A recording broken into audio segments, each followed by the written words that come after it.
বন্ধুরা, আবার চলে এসেছি নতুন একটা রেসিপি নিয়ে তোমাদের সামনে। তোমরা সবাই ভালো আছো? আমিও খুব ভালো আছি, তোমাদের আশীর্বাদে আমিও খুব ভালো আছি। নতুন রান্নাটা কি? আজকে আমাদের বাড়িতে শনিবার, আমরা আজকে নিরামিষ খাই, তাই আজকে পনিরের তরকারি করব। চলো তোমাদের আজকে দেখাই পনিরের তরকারি কিভাবে রান্না করব। চলো মশলা করে নিচ্ছি। এই যে মশলা কী কী দিচ্ছি পনিরের তরকারিতে তোমাদের আজকে দেখাবো। এই যে একটু জিরে দিয়ে দিলাম, আদা দিয়ে দিলাম, টমেটো টুক দিয়ে দেবো, আর এই যে কাঁচা লঙ্কা দেবো। কাঁচা লঙ্কা দিয়ে রান্না করব, শুকনো লঙ্কা আমি দেবো না, শুকনো লঙ্কা আমি ফোড়ন দেবো। চলো এবার মিক্সিতে আমি মশলাটা করে নিই। বন্ধুরা, এই যে কাজু বাদাম কটাও এর মধ্যে আমি দিয়ে দেবো। এবার একসাথে আমি পেস্ট করব। এই যে মশলাটা হয়ে গেছে, এই যে গ্যাস ধরিয়ে দিয়েছি।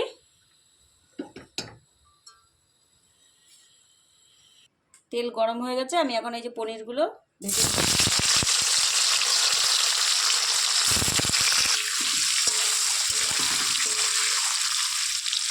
পনির ভাজার সময় আমি একটু লবণ দিয়ে দেবো, আমি একটু হলুদ দিয়ে দেবো, তাহলে দেখতেও ভালো লাগবে।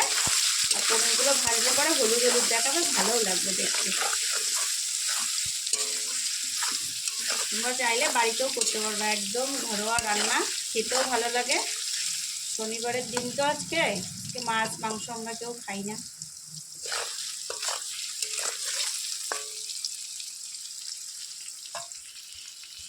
পনিরগুলো ভাজা হয়ে গেছে।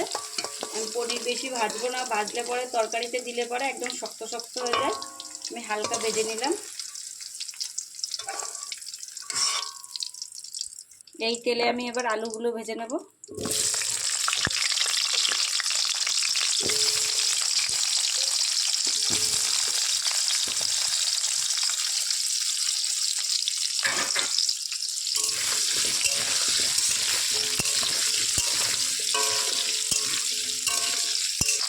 আলু ভাজা হয়ে গেছে, আমি সবগুলো একটু ভেজে ভেজে নিচ্ছি, না তো ভালো লাগে না। কারণ যেহেতু নিরামিষে সব কিছু একটু ভেজে ভেজে রান্না করলে খেতেও ভালো লাগে। এবার এই যে সোয়াবিনটা সেদ্ধ করে রেখেছিলাম, এই সোয়াবিনটাও ভেজে নেব।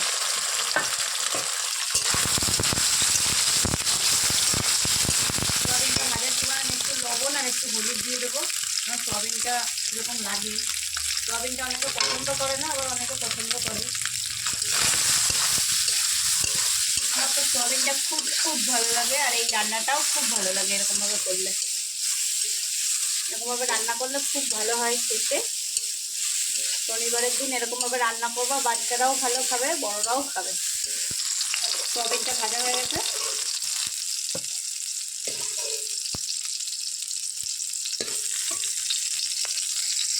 এবার আমি সর্ষের তেল দিয়ে দিচ্ছি। আমি সর্ষের তেল দিয়েই রান্না করবো এটা। লঙ্কা ফোড়ন দিয়ে দিলাম। এবার এর মধ্যে একটু জিরে আর একটু গরম মশলাও আমি দিয়ে দেবো।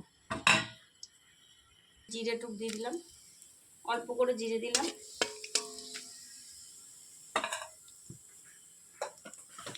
গরম মশলা, আস্তে আস্তে গরম মশলা আমি দিয়ে দেবো। এলাচগুলো একটু ফাটিয়ে নেব।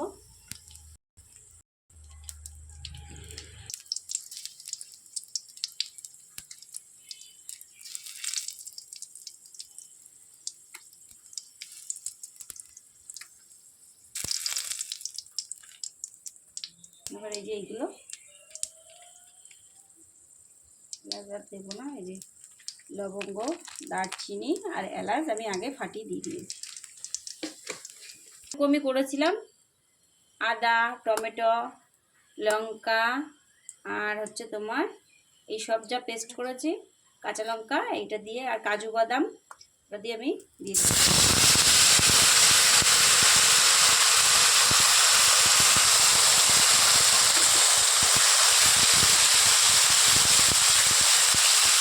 এর মধ্যে আমি একটু লবণ দিয়ে দেবো। এই যে লবণ আমার পরিমাণ মতন আমি দেবো, তোমাদের পরিমাণ মতন দিয়ে লবণ হবে। 2 চামচ হলুদ দিয়ে দিলাম।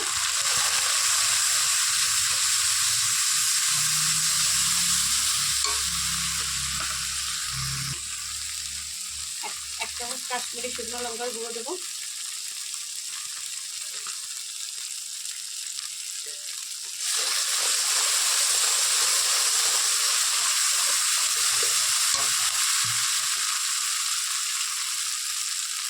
চিনি দিয়ে দিলাম, কালারটাও ভালো আসবে। চিনিটা দেওয়া কিসের জন্য, কালারটা একটু ভালো আসবে আর স্বাদটাও পরিমাণ মতন ঠিকঠাকই লাগে চিনিটা দিলে। আমি একটু চিনিটা সব কিছুতেই অ্যাড করি, কেন আমার চিনিটা দিলে মনে হয় রান্নাটা পুরো ঠিকঠাক হলো একটু, আর খেতেও ভালো লাগে। এবার এই যে মশলাটা করতে করতে এই যে দেখুন বন্ধুরা, এই যে তেল বেরোচ্ছে মশলা দিয়ে দিয়ে, তেল ছাড়ছে। এবার আমি যেগুলো ভেজে রেখেছিলাম সোয়াবিন, আলু আর পনির, আমি ওটা এর মধ্যে দিয়ে দেবো। পনিরটা একটু পরে দেবো, আমি আগে আলুটা দিয়ে নেবো। আলুটা সোয়াবিনটা দিয়ে আমি ভালো করে একটু কষিয়ে নেবো।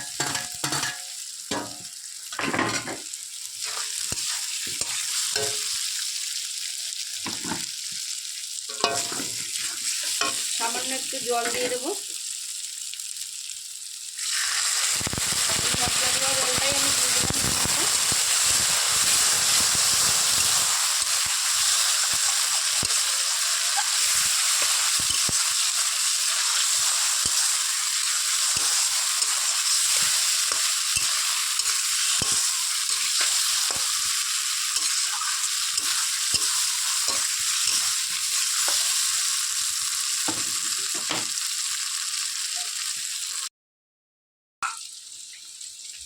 তো বন্ধুরা, আমি রান্না করতে করতে আমি ভিডিও করছিলাম, আর আমার ছেলেকে তার পিঁপড়ে কামড়ি দিয়েছে এই যে হাতে। আমার বন্ধুরা দেখো, আমার বাবার হাতে পিঁপড়ে কামড়ি দিয়েছে, নাল পড়েও যাচ্ছে। গরম লাগছে, গরম লাগছে। এবার ভেজে রাখা পনিরগুলো আমি দিয়ে দিচ্ছি।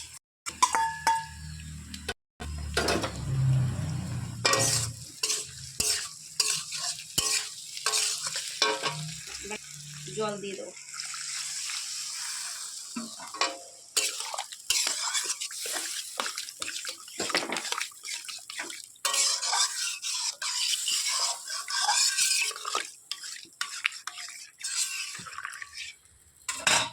এবার জল দিয়ে দিয়েছি আমি, এবার আমি ঢেকে দেবো।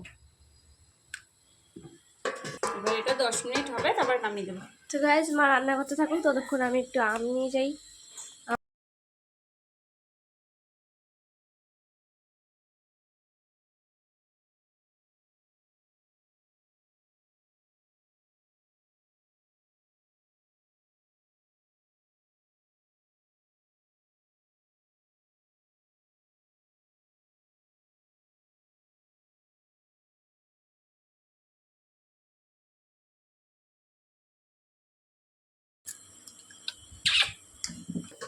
তরকারিটাও হয়ে গেছে, নামিয়ে ফেলবো এখন। আর রান্না করতে করতে একটু কাঁচা কাঁচা আম খেয়ে নিলাম, তরকারিটাও নামিয়ে ফেলবো। এর পাশে আমের টক হচ্ছে। এই গরমে আমের টক খেলে গরমটা কম লাগে। আর বন্ধুরা, এই যে আমাদের বাড়ি একটা বান্দর আছে।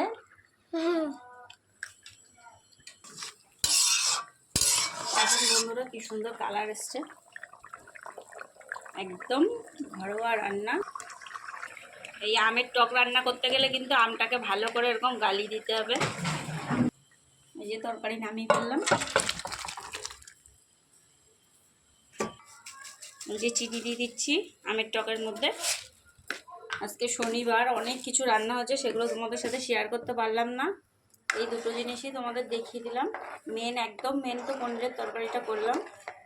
আরও অনেক কিছু রান্না হচ্ছে, সেগুলো দেখাতে পারলাম না, পরে একদিন দেখিয়ে দেবো রান্না করে। এই যে হয়ে গেছে পনিরের তরকারি। তো বন্ধুরা, এই যে রান্না হয়ে গেছে, রান্না করা হয়ে গেছে। খাওয়াটা তোমাদের অবধি দেখাতে পারলাম না, কেন অনেক বড় ভিডিওটা হয়ে গেছে। তোমরা যেখান থেকে দেখছো আমাদের কমেন্ট বক্সে কমেন্ট করে জানিও, আর তোমরা লাইক, কমেন্ট, শেয়ার আর সাবস্ক্রাইব করে দিও। Bye bye, tata.